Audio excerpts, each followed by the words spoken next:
Empezamos. Bienvenidos a la charla.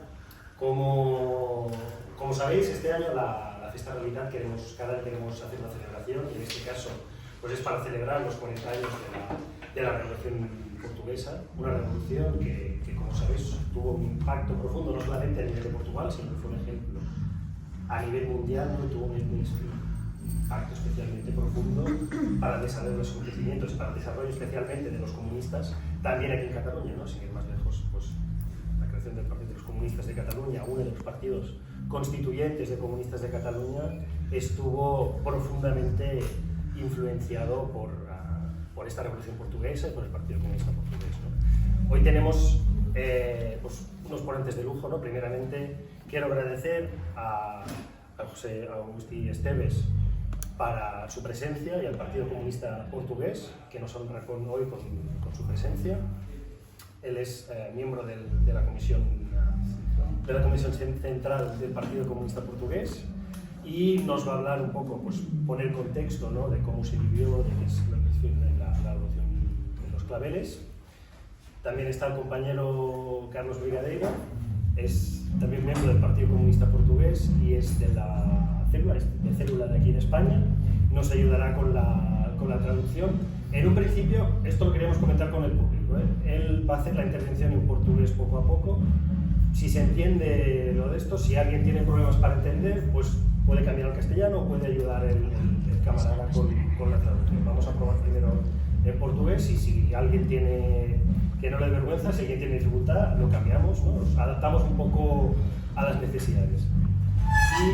Y luego, pues Lucía nos hará una intervención como es especializada historiadora, especializada precisamente en el impacto de la revolución de los claveles en Cataluña, ¿no? Pues nos hablará de esta perspectiva más catalana.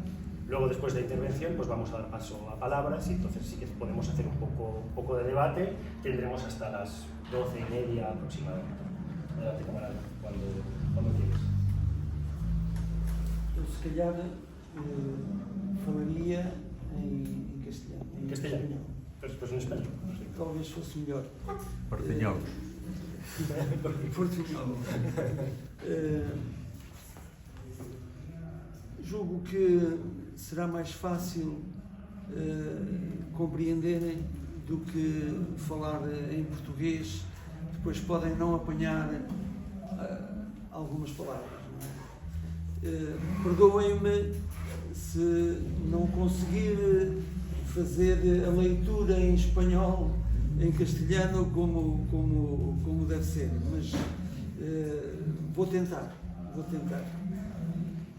Queridos camaradas, queridos visitantes ao Fiesta Realidad, gracias por la invitación a esta iniciativa conmemorativa de los 50 años de la Revolución de Abril.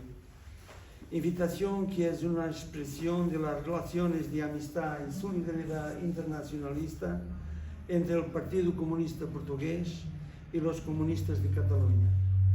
Valoramos mucho las relaciones entre nuestros dos partidos y apreciamos mucho la presencia y aportación de los comunistas de Cataluña en nuestra Festa do Avante que acabamos de celebrar.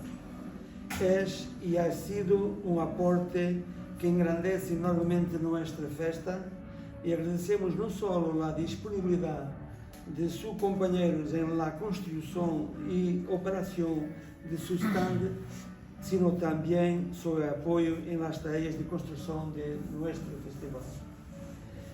No nos hemos olvidado de vuestra manifestación de solidaridad. Es muy posible, camaradas, que la intervención que ya ha preparado no satisfaça del todo sus expectativas, solo aborda los rasgos fundamentales de nuestra Revolución de Abril y queda entonces a vuestra disposición a cualquier duda y opinión que con toda honestidad queréis plantearnos. Camaradas, la Revolución de Abril fue una sorpresa a nivel internacional, incluso en el propio movimiento comunista internacional. Portugal era un pequeño país periférico y la lucha del pueblo portugués y el PCP era poco conocida. à exceção de alguns partidos com os manteríamos relações mais estrechas, ou os movimentos revolucionários de liberação nacional das colônias portuguesas, com os que o PCP, desde o princípio, estabeleceram sólidos vínculos de cooperação. Incluso existia a ideia de que Portugal só poderia liberar-se do fascismo depois do fim da ditadura franquista em Espanha. Pero as particularidades da situação portuguesa e a criação de uma situação revolucionária, expansão da crise do regime, afluência das lutas populares, a guerra colonial, o crescente aislamiento internacional, determinaram que o fascismo fuera derrocado primeiro em Portugal e só então se produjo uma transição pactada em Espanha. De hecho, a Revolução de Abril não caiu do céu. Lo que ocorreu naquela madrugada de abril, a ação de los militares del MFA, o movimento das Forças Armadas, que derrocaram a ditadura fascista, seguida de pronto por um levantamento popular, e todo o que se seguiu não foi resultado da casualidade nem de nenhum ato livre e voluntário. Foi o resultado de uma luta de resistência prolongada. Era o resultado lógico de um processo que se venia desenvolvendo na sociedade portuguesa desde há muitos anos e que reunia em esse momento todos os fatores objetivos e subjetivos que caracterizavam uma situação revolucionária. Desde há muito tempo se estava gestando e afiançando uma profunda crise ditatorial. A crise geral da ditadura fascista, muito evidente em princípio dos anos 60, alcançou um ponto crítico.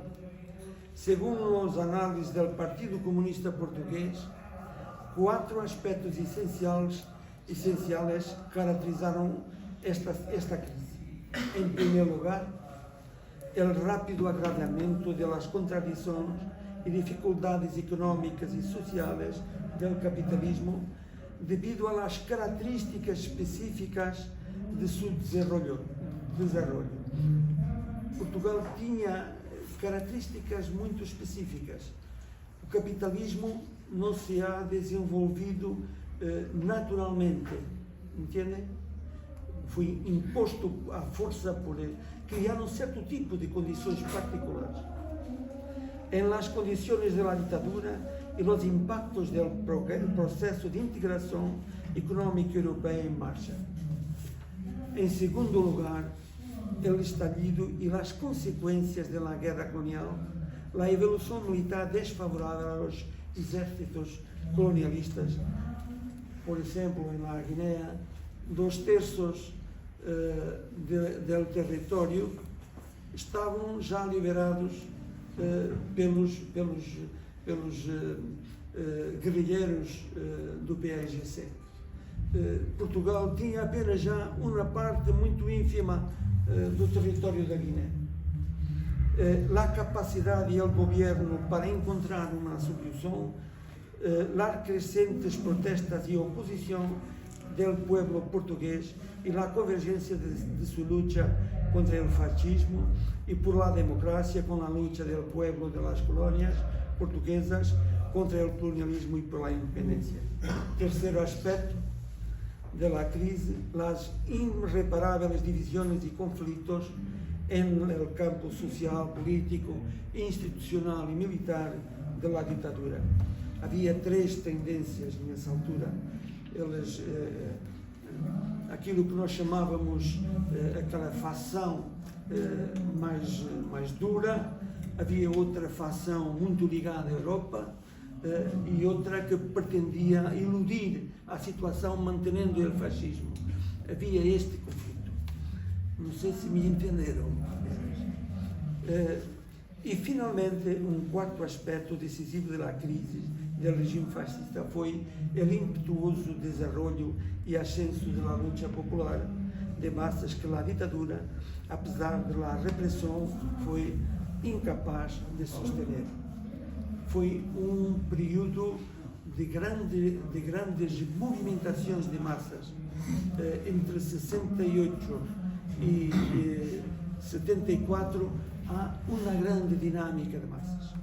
Luta popular em todos os frentes, que teve como protagonista o movimento obrero, o movimento democrático antifascista, o movimento juvenil e estudantil e as classes e capas intermédias a los intelectuales e militares dentro das Forças Armadas.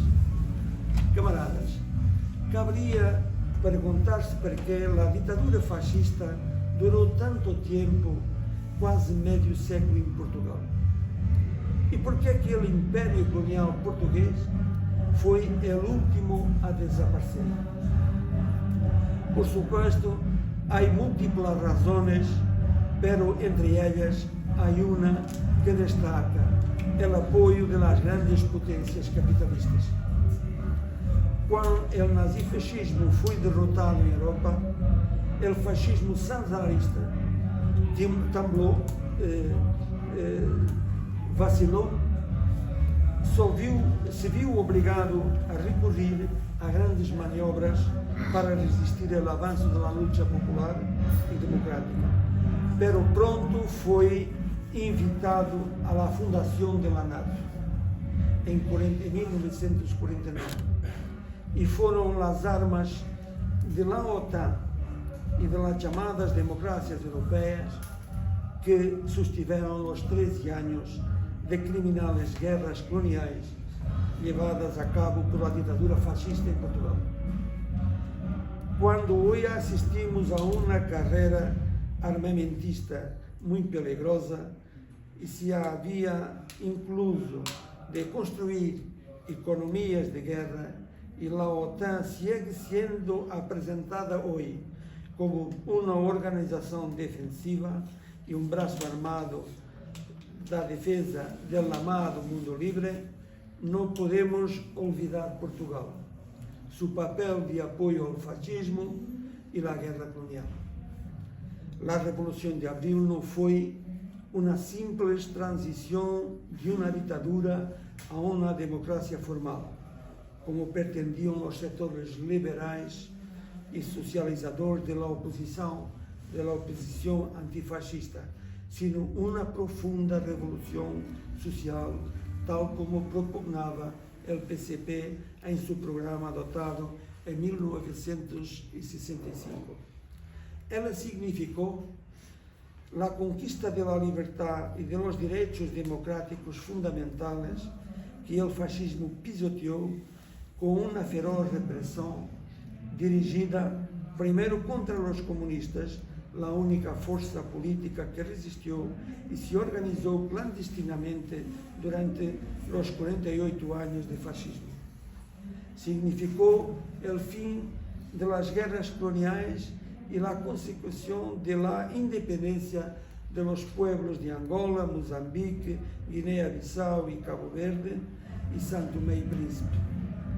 Uma distribuição do ingresso nacional mais favorável ao Partido Laborista, com importantes avanços na frente social, desde o estabelecimento do salário mínimo ao Serviço Nacional de Saúde, que foi considerado um dos melhores do mundo, entre muitas outras medidas, como as jubilações e pensões mínimas, que não haviam, o direito da seguridade social a amplos setores da população, a redução da jornada laboral, etc., etc. Mas significou também a liquidação do poder dos monopólios e latifúndios, com a nacionalização da banca e setores estratégicos da economia, o controle obrero, a reforma agrária en la zona del latifundio, que llegó a abarcar alrededor de 500 cooperativas y unidades de producción colectiva en más de 1 millón de hectáreas de tierra, y que transformó radicalmente la agricultura y la situación de las poblaciones en esas regiones, un vasto conjunto de transformaciones que pusieron Portugal al camino del socialismo. La institución también del poder local democrático. El poder local comenzó con un poderoso movimiento de masas, un movimiento popular, y fue el resultado de la intervención directa del pueblo que celebró amplias poblaciones. Son estas profundas transformaciones, entre muchas otras, y logros que celebramos nestes 50 anos de aniversario da Revolução dos Claveles. O hecho de que muitos de eles ainda sido destruídos e diminuídos não põe em dúvida seu extraordinário valor histórico e lo que representarão na transformação da sociedade e nas condições da vida dos portugueses. Em el México atual há antes e después del 25 de abril. E os comunistas confiamos que não passe a ofensiva reacionária de falsificar a história para ajustar contas com o 25 de abril. E se bem é certo que a Revolução de Abril é uma revolução inconclusa, deixou profundos surcos de logros, experiencias y valores que son banderas de la lucha popular, banderas que son la base del actual programa para una democracia avanzada que el PCP propone al pueblo portugués y es parte integrante del futuro Portugal socialista. El papel de los comunistas en la resistencia al fascismo, que la historiografía dominante se esfuerza por disminuir y borrar, además de estar marcado por mucho sacrificio y heroísmo, generalmente reconocido, tiene un mérito que nos orgullece mucho, que a partir del análisis de la realidad portuguesa concreta, habiendo definido correctamente la naturaleza del fascismo como la dictadura terrorista de los monopolios asociados ao imperialismo e terratenientes, e havendo determinado corretamente tanto o caminho hacia o derrocamento do fascismo, o levantamento popular, como o caráter da revolução antifascista, como uma revolução antimonopolista, anticolonialista e também antiimperialista. Una revolución en la que la conquista misma de la libertad implicó necesariamente la destrucción de los monopolios que, fusionados con el aparello político en su sistema capitalista monopolista de Estado, dominaban la vida del país. Una revolución que el programa aprobado en el 6º Congreso del PCP en 1965 definió como democrática y nacional y una etapa en la lucha por el socialismo en Portugal. Programa que en sus líneas fundamentales confirmó el proceso de la Revolución de Abril. Los enemigos del Abril acusan las transformaciones y logros alcanzados en el periodo de ascenso revolucionario de 1974 a 1975, de voluntarismo y imposición ideológica comunista. Pero la verdad es que, por el contrario, correspondían a la necesidad objetiva de defender y consolidar la democracia contra la sabotaje del gran empresario y terratenientes, de afrontar sucesivos intentos golpistas, de soportar el atraso y asegurar el progreso social del país, protagonizado em grande medida pelas massas populares. Como toda a verdadeira revolução, a Revolução Portuguesa del 25 de abril está marcada por características originales que correspondem à originalidade da situação portuguesa, incluso se la compara com a situação de outros países da Europa Ocidental. Um país atrasado, o mais atrasado da Europa capitalista, pero com alto grado de concentração monopolista, um país colonialista poseedor do império colonial mais antigo, pero simultaneamente dominado por el imperialismo. Nós éramos colonialistas e colonizados ao mesmo tempo. Com uma classe obrera organizada e combativa e um partido comunista que verdadeiramente se convertiu em la vanguardia da classe trabalhadora e se consolidou com uma grande força de resistência à ditadura. O próprio levantamento popular armado propugnado por el PCP se desenvolveu na prática de maneira original. El 25 de abril são os soldados do movimento das Forças Armadas quienes derrocam o governo fascista, e este mérito nunca deve olvidar-se. O movimento militar precediu o levantamento popular, pero foi o levantamento popular e simultâneo el que transformou a valiente ação de los capitanes de abril numa revolução. Por vezes pensa-se que apenas foi uma ação militar, não fora o levantamento popular e a revolução não teria acontecido.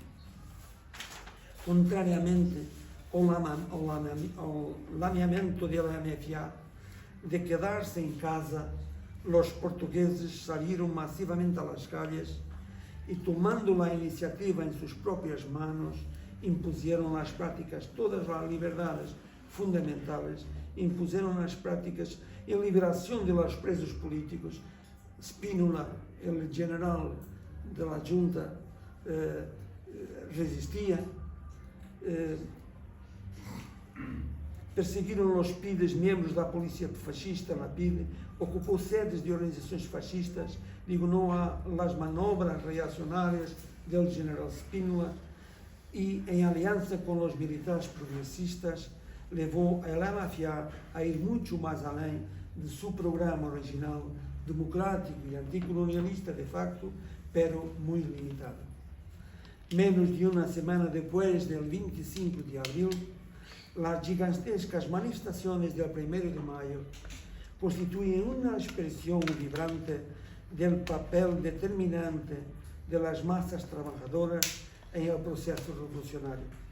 A unidade da classe obrera, forjada palmo a palmo em la lucha em torno de suas reivindicações mais sentidas, e a criação bajo del fascismo de uma central sindical unitária de classe, a CGTP Intersindical Nacional, são elementos particularmente relevantes para entender o caminho da revolução. De facto, a grande central portuguesa, a CGTP Intersindical Nacional, havia sido constituída, criada em 1970, e toda a dinâmica de massas resulta dessa dinâmica que a central desenvolveu e criou milhares e milhares de situações em todas as fábricas. Havia um grande movimento popular dos trabalhadores particulares, da classe obrera particularmente. Desde o primeiro momento, as forças reacionárias, alojadas no próprio poder político, onde pontificava o general Spínola, conspirou contra a revolução. Em el contexto da intensificação da luta de classes, as campanhas e provocações contra o PCP, acusado de querer imponer uma nova ditadura e transformar Portugal em la Cuba da Europa, alcançaram níveis de violência extraordinária, com a situação terrorista de redes de bombas com base na Espanha franquista.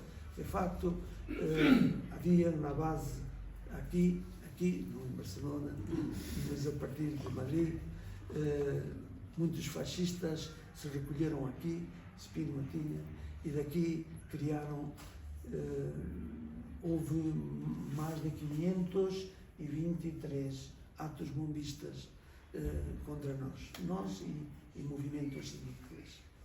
Pero en una lucha muy dura, en la que el movimiento sindical de clase, los comités de trabajadores y otras estructuras unitarias desempeñaron un papel central, las masas populares, en alianza con los militares progresistas, la alianza POVO-MFA, impusieron sucesivas derrotas a los golpistas y logró grandes logros revolucionarios. Houve 3, 4 golpes contra la revolución y fue necesario agir. Y esta alianza fue fundamental. Las nacionalizaciones, el control obrero, la reforma agraria fueron logros que, como había señalado el PCP, realmente impusieron en Portugal ahí el camino del socialismo. Logros que la Constitución de la República Portuguesa, aprobada por la Asamblea Constituinte en 2 de abril de 1976, consagró, a pesar de la victoria parcial del golpe contrarrevolucionario de 25 de noviembre de 1975, que con la derrota de la izquierda militar y la destrucción del MFA alteró profundamente la correlación de fuerzas, alterando el camino para la contrarrevolución. La Revolución de Abril fue en sí misma una afirmación de soberanía e independencia nacional que prestigió Portugal en todo el mundo, suscitando un fuerte movimiento de solidaridad entre países socialistas, partidos comunistas y otros partidos progresistas, movimientos de liberación nacional en África, Asia y América Latina. Al ser obra del pueblo portugués, la Revolución de Abril se desarrolló en un marco internacional favorable al avance de las fuerzas del progreso social, siendo inseparables la liquidación del fascismo en Portugal y la consecución de la independencia por parte del pueblo de las colonias portuguesas. Como era de esperarse, el imperialismo desplegó sus poderosas baterias contra o Portugal revolucionario. La injerencia y la conspiración contra la revolución adquirieron contornos particularmente graves por parte del imperialismo norteamericano y la socialdemocracia europea. Conspiración en la que es público y notorio el lamentable papel de Mário Soares y del Partido Socialista. Y si no se concretizó una intervención militar directa, como algunos propugnaban, fue debido a la favorable correlación de fuerzas a nivel internacional con la autoridad y el prestigio de la Unión Soviética y el campo de los países socialistas y el clima que a diferencia de hoy en día la gente vivía en Europa, lo que encontró expresión en la historia conferencia del CIN. La revolución sacudió las relaciones de sumisión de Portugal al imperialismo, pero no logró romper completamente los vínculos de dependencia exterior con los Estados Unidos, la OTAN y las grandes potencias capitalistas. Vínculos que de hecho se agravaron con la entrada en la CEE, concebida como un medio para vincular Portugal a la Europa de los monopolios. Camaradas, una característica particularmente importante de la Revolución de Abril es que sus grandes logros fueron impostos en la práctica por la organización, movilización e iniciativa creativa de las masas populares y solo más tarde fueron reconocidas por el poder militar. De hecho, el poder político militar. De hecho, uno de los aspectos que más caracterizó el desarrollo del proceso revolucionario portugués es que se llevaron a cabo profundas transformaciones sociales sin la existencia de un poder político revolucionario. No había un poder, era muito contraditório o poder político, era a força das massas que o impeliu, sin a criação de um grande aparato estatal correspondente às transformações logradas. Houve forças revolucionárias em el poder, pero também sempre tuvo fuerzas conservadoras e reacionárias. Pero, si bien es notável que las masas populares tiveram a força para imponer grandes logros democráticos desde abaixo, políticos, sociais, económicos e culturais, não tiveram a força suficiente para criar um poder revolucionário, confirmando a tese marxista-leninista de que o Estado é a questão central da revolução. Esta foi a grande limitação da revolução portuguesa. A dinâmica revolucionária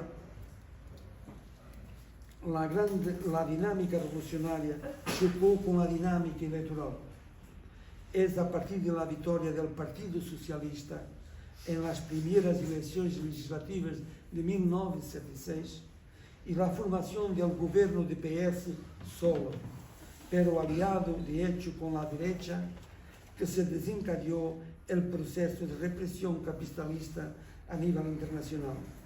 Um processo que traz décadas de direita política contíguo a uma situação de empobrecimento e crescimento de dependência.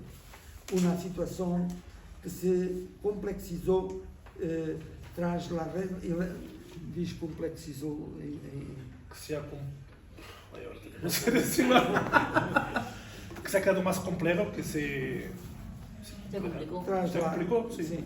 Las elecciones legislativas del pasado, desde marzo, en las cuales el profundo descontento del pueblo portugués ante la flagrante negativa del gobierno de mayoría absoluta del PS a atender a sus justas demandas, desembocou em uma maioria de direita com um notável avanço da extrema-direita.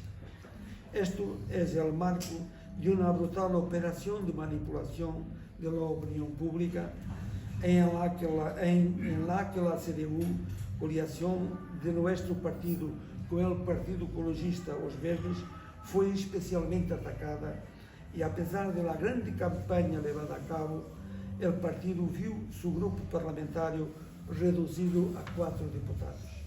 Evidentemente, esta não é uma boa notícia. Nuestra lucha se volvió aún más difícil y exigente. Pero quiero decirles, camaradas y amigos, que nuestro colectivo partidario está unido y decidido a continuar con confianza la lucha contra la política de derecha y por una alternativa patriótica y de izquierda que vuelva a poner a Portugal el camino de abril popular. El júbilo que ha presenciado todo el país en este año de celebración de los 50 años de nuestra revolución revela que sus ideales y valores liberadores siguen vivos en la sociedad portuguesa. Camaradas, termino reafirmando la completa disponibilidad para responder a vuestras preguntas y consideraciones sin excluir sobre la actual situación en Portugal y la orientación de la actividad del PCP. Muchas gracias.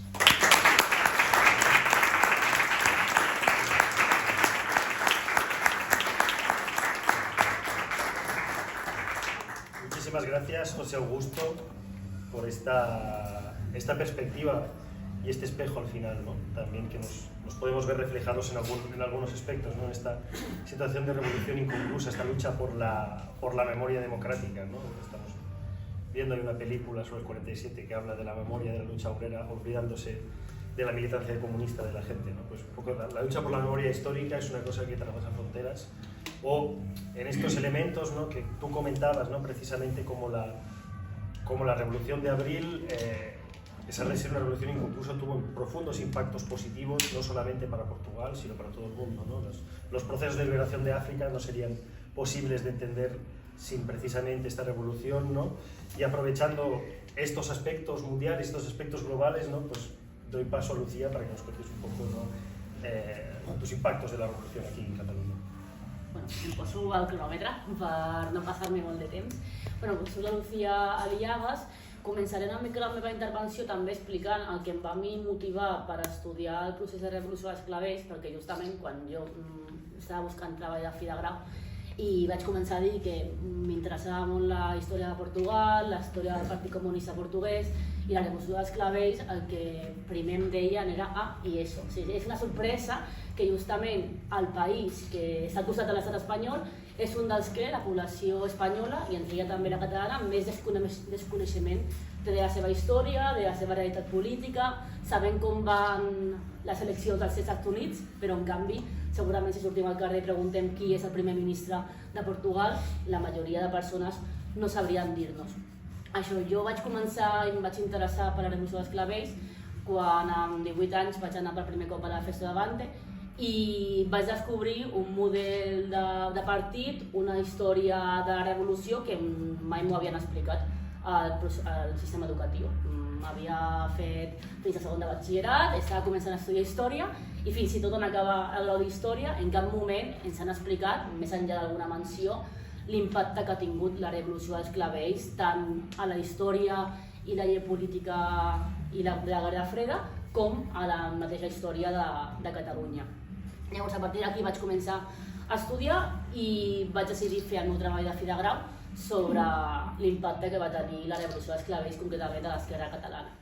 I justament vaig escollir també l'esquerra catalana perquè quan comences a endinsar-te en aquest aspecte, el que et trobes primer és que sempre es parla en marcs estatals. Es parla de la influència de la revolució dels clavells a Espanya, la influència de la revolució dels clavells al PC, al Partit Socialista, però no es parla de l'impacte que va tenir al SUC, no es parla de l'impacte i la influència que va tenir, per exemple, a Galiza, tenint en compte que la UPG tenia molt contacte també amb els revolucionaris portuguesos, o a Euskadi, que molt d'Esquerra Abertzale tenia molts contactes amb l'extrema esquerra portuguesa. I justament per això vaig començar a estudiar aquesta influència al comunisme català.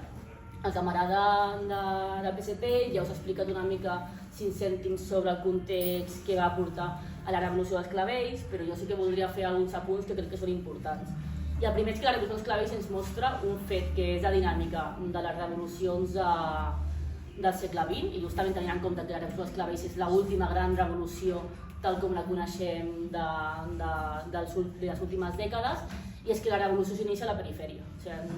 La revolució dels clavells va iniciar-se a Portugal, que és una mica la perifèria d'Europa, però és que dins de Portugal es va iniciar a la perifèria de Portugal, que va ser a les colònies. La revolució s'inicia en el moment en què l'imperi colonial portuguès estava en crisi des dels anys 60, des de les primeres derrotes a Sant Baptista d'Ajuda, i ja des de feia uns anys la guerra de Guinea també començava a perillar, fet que va fer que fins i tot el mateix exèrcit portuguès comencés a preguntar-se per què estaven allà i per què estaven lluitant.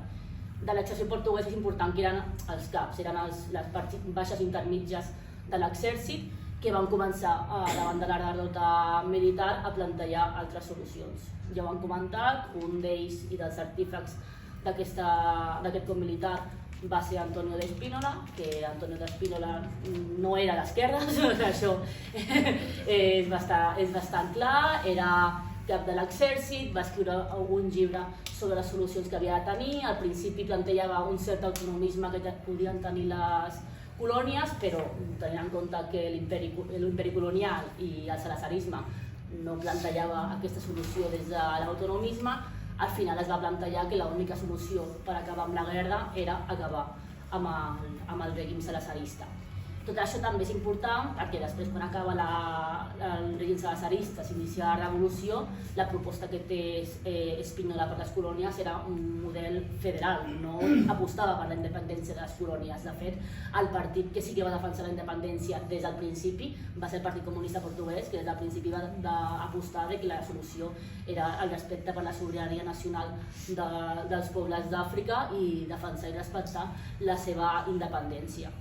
Llavors, en aquest sentit, ja havia hagut intents de cop militar i contra el règim. De fet, al març del 74 ja havia hagut un intent de cop, havia fracassat, però un mes després s'inicia el cop militar que és impulsat pel moviment de les Forces Armades.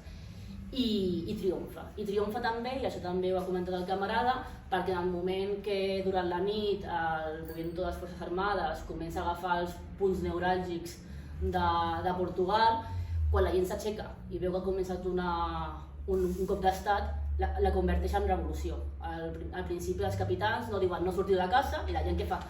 Surt a casa i mostra el suport que tenia cap a aquesta revolució i en contra del règim, fins al punt que durant la primera hora de la tarda, al final Marcelo Caetano i la direcció del règim al final acaba caient i acaben marxant i s'inicia el procés revolucionari que durarà fins al novembre de 1975.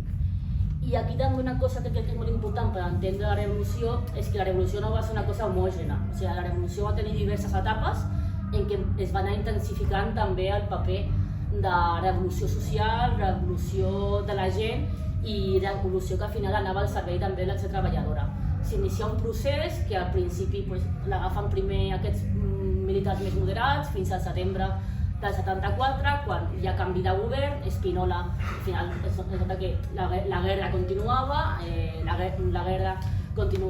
i no aconseguirien una solució. Spínola al final es nota que aquest model de federalisme, autonomisme no funciona, que l'única sortida és la independència, acaba marxant i aquí es passa la contrarrevolució, que després aquesta contrarrevolució acabarà sent molt més intensa durant l'any 1975, amb un intent de cop d'estat al mes de març, amb el Verão Quente, que és un moment en què la revolució ja havia agafat un caire molt més social, molt més d'esquerres. Álvaro Cuñal era ministre sense cartera al govern provisional, es van començar a donar expropiacions, vagues generals, la gent sortia al carrer, sanellaments també de l'estructura feixista de l'estat, de l'espai públic i molts atacs de la dreta i de l'ultradreta contra el procés revolucionari. I aquí també una cosa molt important és aquest punt que no se pot entendre la revolució dels clavells sense entendre-ho dins del marc de la Guerra Freda.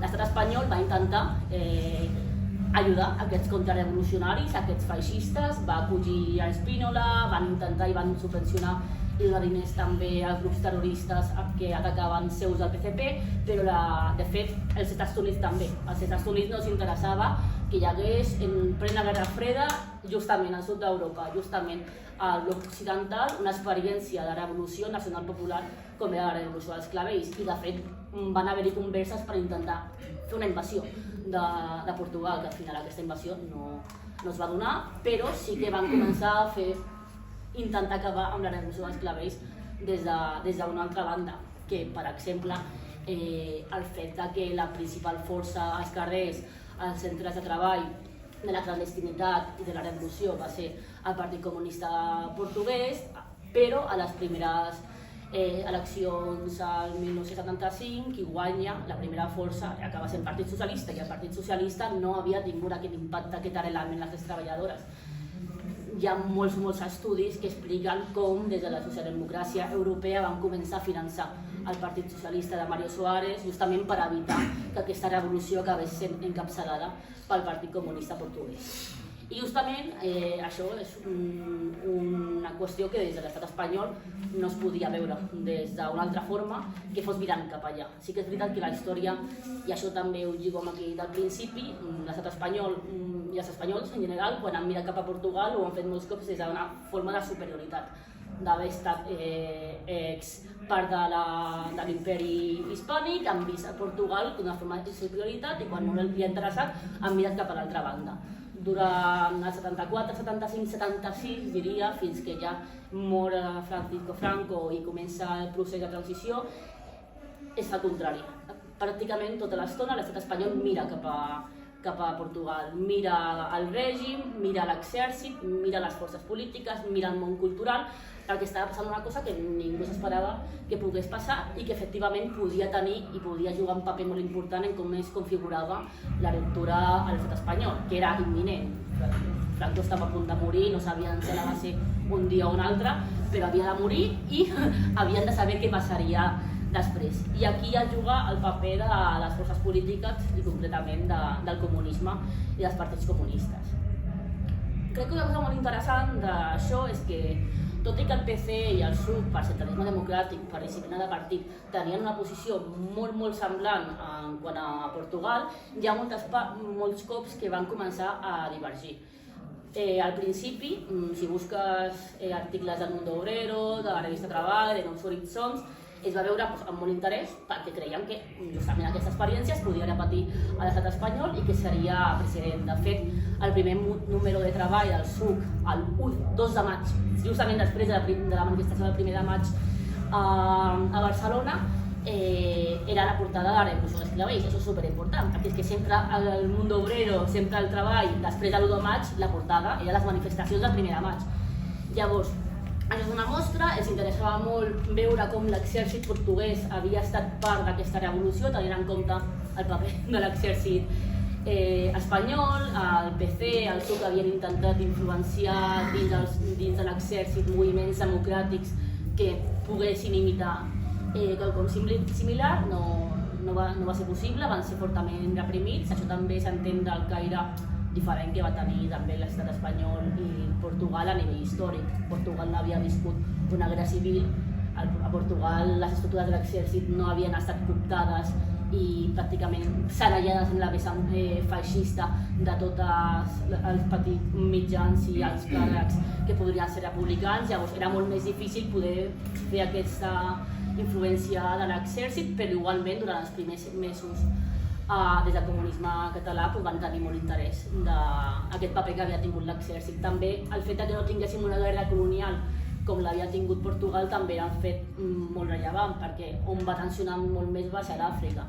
L'estat espanyol tenia el Sàhara, però no era un moment tan intens, no era un conflicte tan intens com havia passat a Guinea o a Angola a Portugal. Després, una altra qüestió molt important és que a mesura que es va començar a radicalitzar el procés revolucionari a Portugal va ser quan el PC i el PSUV van començar a allunyar durant un temps també del posicionament del PCP. I això s'explica, en part, justament per una cosa que estava passant a Europa, justament el moviment comunista europeu, justament al sud d'Europa, que era el naixement de l'eurocomunisme, el Partit Comunista Italià, el Partit Comunista Francès, el Partit Comunista Espanyol. Ja feia uns anys que estaven començant a plantejar una via al socialisme que era allunyada de la Unió Soviètica, per tant, que era molt més propera als partits socialistes, que parlaven de fer el socialisme en democràcia, s'allunyaven de la violència. Està molt influenciat també pel trauma que havia implicat el cop d'estat a Xile. Llavors, el que van agafar de Xile és que no es podia tensionar molt, llavors, a poc i bona lletra, llavors intentem no liar-la, de forma molt resumida. Llavors, aquí estava passant això a l'estat espanyol i també al PSUV, mentre que a Portugal, Álvaro Cunhal va ser un justament dels defensors en aquest moment del marxisme-leninisme, del centralisme democràtic, d'aquest partit amb parets de vidre i justament d'aquesta independència que igualment sí que tenia Portugal respecte al que deia l'eurocomunisme, que volien ser independents a Moscou. Això, des de Cunhal, ell defensava un model marxista-leninista que també era sobirà, però que això no implicava qüestionar les directrius i la teoria marxista-leninista. I en aquest sentit, justament per aquesta radicalització a Catalunya, al PSUV i al PC, els va començar a preocupar i es van començar a allunyar, van començar a fer molts articles sobre com el PCP havia de començar a apropar-se al Partit Socialista, que no havien de funcionar com el Partit Socialista, que no s'havien de passar. Això també està influenciat que ells al final sabien que s'anava a morir Franco i el que tenien por és que els tallessin l'espai en el moment que es configurés el nou estat, perquè si els comunistes catalans i espanyols haguessin sigut molt més bel·ligerants com era el Partit Comunista Portuguès, després quan comença la transició i comences a parlar on estàs, has d'aconseguir la legalització, vols estar al procés d'eleccions democràtiques, segurament no aconsegueixen aquesta legalització i hauria estat molt més complicat. Llavors ho feien des d'aquesta vessant. Igualment, una de les diferències és que el PSUV no va ser tan bel·ligerant igualment amb el PSP que el PC. El PC, si mires els seus articles, sobretot de Santiago Gardillo, era molt bel·ligerant deia que ell no anava a entrar a Madrid amb un tanc, això és una comparació i una referència a Cunyal, mentre que això el SUC, Gregorio López Raimundo, els teòrics i els dirigents del SUC en cap moment van fer una hostilitat directa en cap dels seus articles. Sí que ells sí que separaven, però almenys respectaven aquesta sobirania nacional de fer la seva revolució a la seva manera, tot i que no poguessin compartir les vies. I aquesta influència, per això crec que també és molt important, però que no m'agrada que sigui determinant, no va ser perquè va ser així, sinó que va ser una cosa col·lateral. Després també va acabar influenciant el Partit Socialista Unificat en el moment que es configura la ruptura democràtica, comença la transició i al final s'acaba configurant l'estat espanyol després i la monarquia, les crisis que va tenir el SUC a partir dels anys 78, 79, 80 i sobretot a partir del 5è Congrés del SUC l'any 1871 i la ruptura al 81 i la ruptura al 82. De fet, entre tots els motes que posaven els marxistes-leninistes, si afganos, que si prosovièticos, un d'ells eren cunyalistes, eren portuguesos. O sigui, aquest fet mostra justament aquesta influència que havia tingut la revolució als comunistes catalans. Al treball no em vaig estendre tampoc tant perquè em vaig centrar molt més en la part del PC-SUC, també en el món sindical, la influència que va tenir a comissions obreres, però com comentava al principi també va tenir en general influència també en general a l'extrema esquerra, tot i que no referencialitzaven en el SUC, també referencialitzaven en els grups d'extrema esquerra.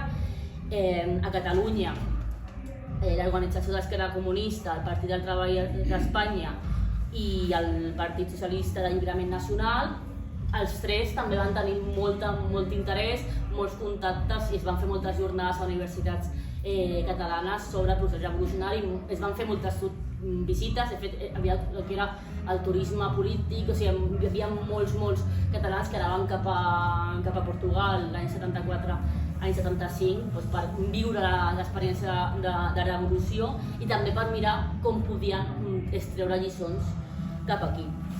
Llavors, en aquest sentit, també per anar acabant, crec que és d'interès continuar llegint i continuar estudiant la revolució dels clavells, perquè per una banda ens mostra que una revolució era possible. A més, això no ho he dit, però va ser una revolució que va tenir 3 morts i aquests 3 morts van ser morts per part de les forces del règim. O sigui, en el moment ja que estava a punt de caure el règim, estaven a la plaça do Carmo a Lisboa, es van posar la PIDE, que era la policia política, ja veient que la situació se descontrolava, es va posar nerviosa i van fotre trets i van carregar a 3-4 manifestants. Però això és molt important perquè a vegades quan parlem de revolució la gent el primer que pensa és violència, repressió, o sigui, quan parlem amb gent del carrer. Justament la revolució dels clavells és una mostra de que es pot fer una revolució, aquesta pot ser violenta en el moment, que al final és una violència, no? Agafar els carrers i tal, però que això no ha de tenir una repercussió violenta per la classe treballadora, sinó que al contrari, al final els que primer ataquen acaben sent ells. I en aquest procés revolucionari Portugal va avançar. Si Portugal abans, durant la dictadura salazarista, estava endarrerida en comparació a la resta de països occidentals en quant a pobresa, en quant a gana, analfabetisme, pobresa infantil, durant la revolució es van fer uns avenços increïbles tant en drets de les dones, participació política de les dones al procés revolucionari, es va fer... I això tampoc és casual, una cosa que també m'agrada dir que, per exemple, Álvaro Cunyal, la seva tesi de doctorat va ser sobre l'avortament, això anys 20-30, en un moment que ningú parlaria d'avortament des d'una forma progressista. Llavors això també influencia com el Partit Comunista Portuguès juga el paper de força també de les dones, no eren només dels homes. Llavors el procés revolucionari guanyen drets les dones, guanyen drets la classe treballadora, guanya drets també les poblacions de les colònies d'Àfrica que havien estat oprimides pel colonialisme, es guanya molta participació política, la classe treballadora té a dir, i això crec que també és una cosa que podem agafar com com a lliçó. Crec que també una cosa molt important és aquest saneament, no?, que va tenir Portugal durant la Revolució, de tota l'estructura ex-lazarista va ser purgada, per dir-ho d'alguna forma, va ser expulsada de les institucions públiques, una cosa que aquí a l'estat espanyol no va passar, i continuem 40 anys després tenint estructures com és la judicial plena de filofeixistes i de feixistes obertament. Crec que una cosa que també és molt interessant és justament com les revolucions, si això passa ara, passa fa 40 anys i passa un segle, mai s'han de veure només des de la perspectiva nacional i la sobirania nacional, sinó que també tenen una repercussió internacional. I crec que justament la influència que va tenir aquí, però la forma que es va preocupar els Estats Units, la forma que es va preocupar a Europa de com podia jugar un paper durant la Guerra Freda que hagués triomfat el model comunista de la revolució dels clavells, també era molt important, i justament per això la Constitució portuguesa durant aquests 40 anys, sempre la socialdemocràcia i la dreta ha intentat treure totes les conquestes socialistes que s'havien aconseguit durant aquests anys. Per exemple, a la Constitució, i això segur que el camarada ho sap molt millor, però a la Constitució del 75 es parla de nacionalitzacions, el preàmbul de fet es diu que Portugal avançarà cap al socialisme, que això continua sortint a la Constitució portuguesa, i crec que també és un fet molt important de que tots els governs que han anat després han intentat treure aquest caràcter nacional popular i social que tenia la Constitució portuguesa. I que això és un xoc, que com a catalans, quan anem a Portugal, ens xoca de veure els cartells del PCP parlant d'una política patriòtica, parlant i defensant la Constitució, perquè clar, aquí al contrari, la Constitució no la vam fer nosaltres, ens la vam fer en paral·lel i sense nosaltres. Una Constitució que ens obliga a tenir un rei, una Constitució que no garanteix realment drets essencials com és l'habitatge. En canvi, a Portugal aquesta Constitució es va fer des de la participació ciutadana, des de la participació de la classe treballadora,